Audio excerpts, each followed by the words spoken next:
Today we are reading Geronimo Stilton, The Wild Wild West from Scholastic. Chapter 7, Squeaky Time Tea. Just then we spotted a sign tacked to the front of the saloon.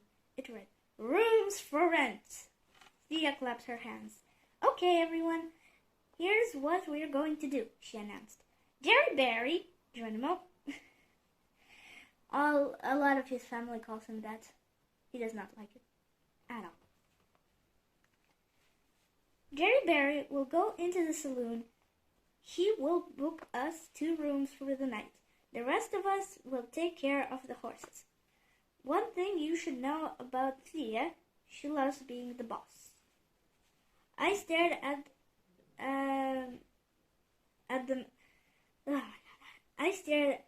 at the noisy saloon. "Can't you come with me?" I asked. I'm a little shy in front of strangers. Trap pushed me forward the door. Oh, stop being such a fraidy mouse," he snorted. "Shake a paw." I frowned. "Don't push me! I can't stand it when you push me," I squeaked. I stepped into the salon. Cowrats were everywhere. They were playing cards. They were flying. They were flinging darts. They were picking their teeth with pocket knives. Rat-munching rattlesnakes. Those cowrats were tough. The picture. Pretty big. The saloon. Whatever. I don't see this properly.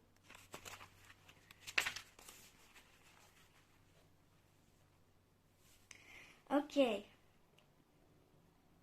I listened to one rodent banging away on the piano.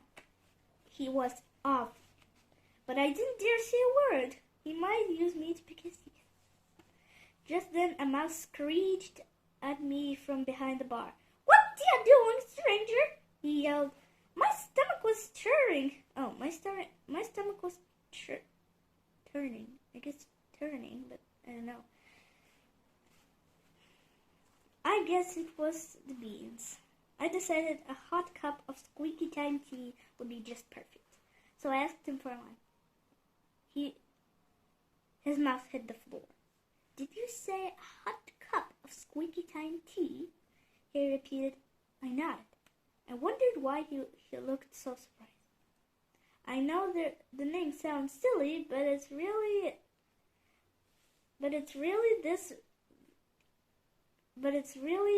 is a very soothing tea. He snorted and turned to the crowd. "Ha! Did y'all hear what the stranger wants to drink?" he bellowed. "Squeaky time tea!" The piano player stopped playing. Everyone turned around to me. They were quiet as mice. There are mice.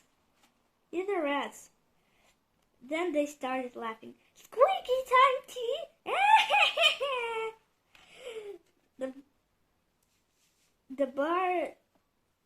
The bartender slid a cup of tea down to the counter toward me. I missed. The crowd sniggered. The bartender threw me a second cup of tea. I missed again. They all guffawed. I guess hard laughing. The bartender threw me the third cup. This time I caught it. It was on the fly. It was my turn to sneer. So I did. Then I let out an ear-piercing scream. The cup was scalding hot. Chapter 8. Stranger Cactus City's too small for the 2 of us. I blew on my paws. They felt like they were on fire. I started hopping around in a circle screaming, "Ouch, ouch, ouch!" Then I heard a crunch. Oops. I had accidentally stepped on someone's paw. I turned around. I was snout to snout with an ugly rat with humongous muscles. "Yikes!" stammered. He gnashed his teeth. You did that on purpose! He roared. Then he spit into a metal bucket across the room. Ping! Perfect shot. I turned pale. No. It was really an accident, I tried to explain. He didn't let me finish. Stranger, cactus stays too small for the two of us, he declared. I shivered in my boots. Oh, why did I have to step on the cow rat's toes? He was bigger than a pro rat wrestler.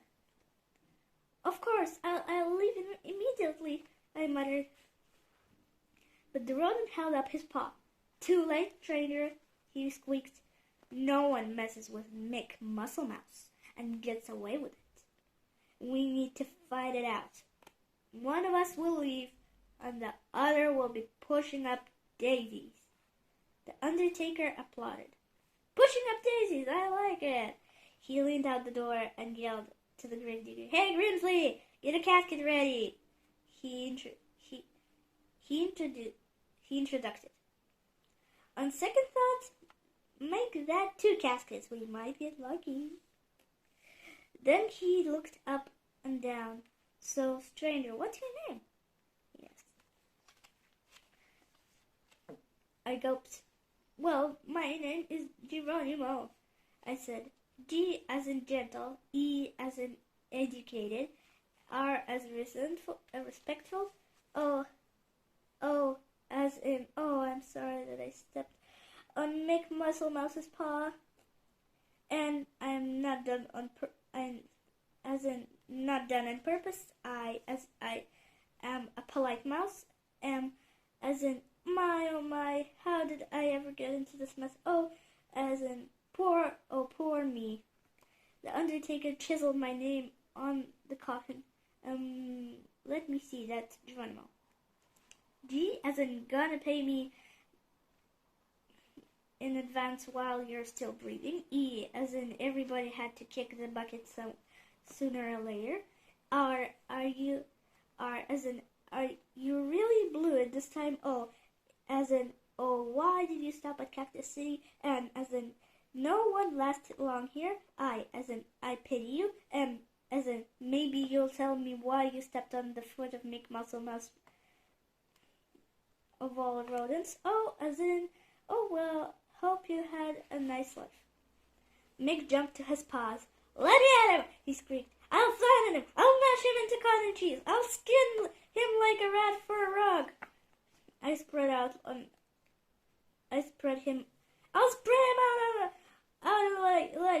like cream cheese. Chapter 9. I guess, maybe 8. I don't know. I'll stop on this. Yoo-hoo. At that moment, a voice sang out.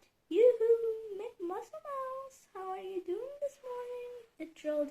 A pretty blonde rodent with bright blue eyes stood in front of us. She was dressed all in pink from her snout to her tail.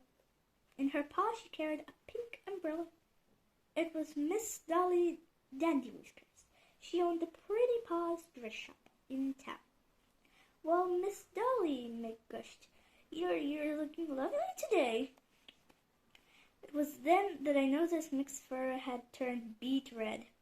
I don't know what a beet is, so I'll just rose red. Was he coming down with something? Rodent pox? The flu? A terrible case of sunburn? Then I realized he was beaming at Miss Dolly. I snickered. Yep, Mick Muscle Mouse was sick. All right, he was lovesick. Just then, Dolly dropped her tiny lace handkerchief on the ground. Mick let go of my ear. He ran to pick it up. He ran to pick up Dolly's handkerchief. Dolly smiled. Oh, thank you, Mr. Muscle Mouse, she gushed. Mick grinned. I grinned too. Not because those two were in love, because Mick had completely forgotten about me. I grabbed my tail and run.